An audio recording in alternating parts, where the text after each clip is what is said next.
I'm kind of enamored with the idea of this culture being brought to life in film.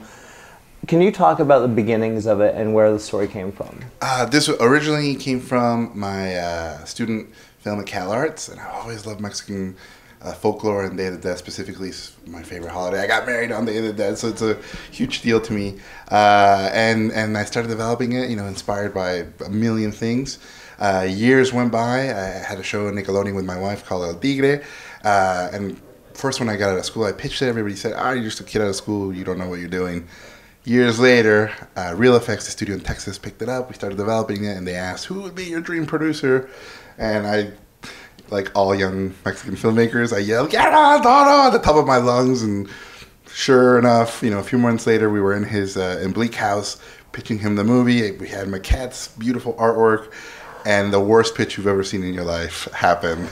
I was outside. It was like 110 degrees. I was drenched in sweat. It was next to a pool area where there's a life-size statue of Ray Harryhausen that was looking at me, judging me, and Guillermo was like, "Okay, let's hear it." And the moment I opened my mouth to pitch, my people betrayed me in the house next door, and all the lawnmower guys at the same time, like a symphony. Wah! And so I'm yelling the pitch to him, "Then Manolo, he does it," and he was just shaking his head. And at the end, we go back to his house, and I'm drenched, and I'm ready to just shake his hand and get out of there. I was so devastated. And he goes, that was a terrible pitch. But I know there's something good in here. And I know El Tigre, because I have 2 daughters. We love it. And you want to hear from there? Yeah. No, I loved it. And I saw the visual materials that Jorge had, which showed part of the world. I mean, the world has changed quite a bit since then, but the basics were all there. And then what I did is I pitched back to Jorge. I pitched it in the shade and on the air conditioner. So I had full advantage on the court. But no, I pitched him back, look, what if we do this with your story? Because I said to him, look, in order for me to produce, I really need to feel that we're making the same movie. Yeah. And if you don't like it, let's not do it. And he ran with it, like immediately started pitching back different ideas, embracing the ideas he liked. And, at that moment, you are in front of a real filmmaker, number one. Yeah. And number two, a guy that you can work with. It's not a test, but it's certainly a testament to the fact that Jorge is a guy that has such a strong personality visually, and his imagination is so unique that you can actually face an obstacle or face a new idea, and he's going to change it, twist it, devour it, and appropriate it, And that's what he's done. I think a director is a filter. It's a guy that an actor can have an idea, a cinematographer can have an idea, and he will make them organic. And Jorge did all that day, and I said, let's do it. Now, I like the fact that you take this traditional music and you give it a modern spin. Why did you do that? And instead of just taking the original music and going on that route, instead you added Radiohead and all these interesting people. Yeah, we knew that early. I mean, the reason Creep is in the movie was I was in Mexico City in a place called Garibaldi where you go pick up mariachis. And I was there with a friend drinking, and we saw Family of Mariachis. And the youngest guy must have been 14. And he started playing Creep by himself. What? And by the end of the song, he could barely speak English, so he was just yelling the words. The whole cantina was dead silent. And it was one of those moments where I said, this kid grabbed this song from another culture, made it his own. That's what I want to do. That's what I want to do with the music in the movie. And that's what we did. We said, when a mariachi band, they don't write the songs. These are existing songs from Mexican history and Mexican culture. I want to grab from everywhere and give it our twist. And Gustavo Santaolalla, our 2-time Oscar-winning composer, loved that concept. And sort of we embraced that idea that these songs are things that not only help our story, but speak for the characters. Yeah, we knew early on, one of the first ideas that we pitched that day that we agreed on is to give Manolo the dichotomy of bullfighting or singing. And then we said, let's make the songs something that you haven't seen. And the thing is, people think of Mexico and they think of a folkloric image. But in reality, Mexico has been shaped by international music, international TV, movies, like every other place. you're shaped by the world influence. And we said, why cannot we use the world music with a Mexican arrangement to express what we feel? And then 2 original songs that are very, very powerful by Gustavo and Paul Williams, which I was working at the time with them. I'm still working with them on the Pan's Labyrinth musical. And I said, why don't we use them? They are fantastic. And fortunately, Jorge loved the Rainbow Connection that Paul Williams. That's one of my favorite songs. That's an awesome song. Yeah. You know, he went, let's do it. And Phantom of the Paradise. Oh my God! Yeah, I was like, when I was there and you announced Paul Williams, I was like, what? That's a name I haven't heard in ages, but you know But he's every amazing. song. Yeah. We grew up. Bugsy with that Malone. song. Yes. Max Malone or the Carpenters. I mean, Yeah. Yeah. He composed for Barbara Streisand.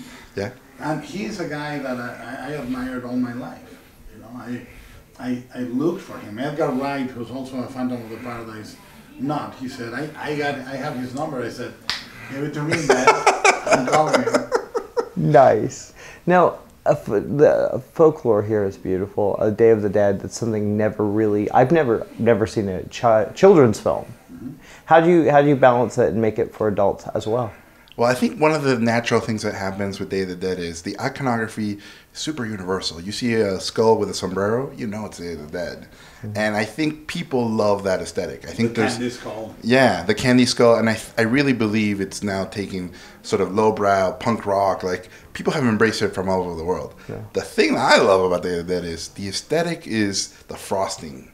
But what's inside, to me, is even more delicious, which is the idea that as long as we tell the stories of those who came before us, we tell their jokes, we sing their songs, we cook their dishes, they're with us. And they're right here in our hearts. The moment we don't talk about them, the moment we forget them, that they truly are dead. Yeah. Have you always been we're talking how you did mariachi. You were a kid, right? Well, I grew up with that. I mean, to me, first of all, it was my favorite holiday.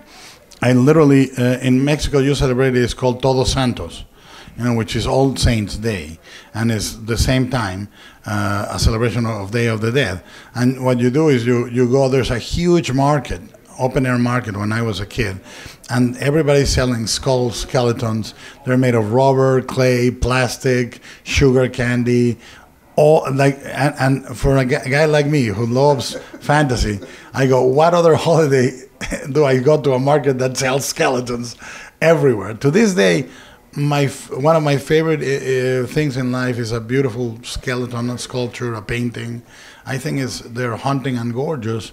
And then my grandmother would take me to the cemetery to visit my grandfather's grave, and she would bring food and she would pray and she would talk to the tombstone, and then we would go home with 5 or 10 skeletons in my pocket, Now, I gotta say, I'm looking at your IMDb, and you're so freaking busy. I mean, there are the 21 projects that you're supposedly directing, and you're also working with us. How do you balance working with this project and then taking on Pacific Rim 2, Crimson Peak, all these films? How are you balancing that? As Jorge, I mean, look, the main thing with me is anybody I'm involved with, the one thing I do is you send me something, I react immediately.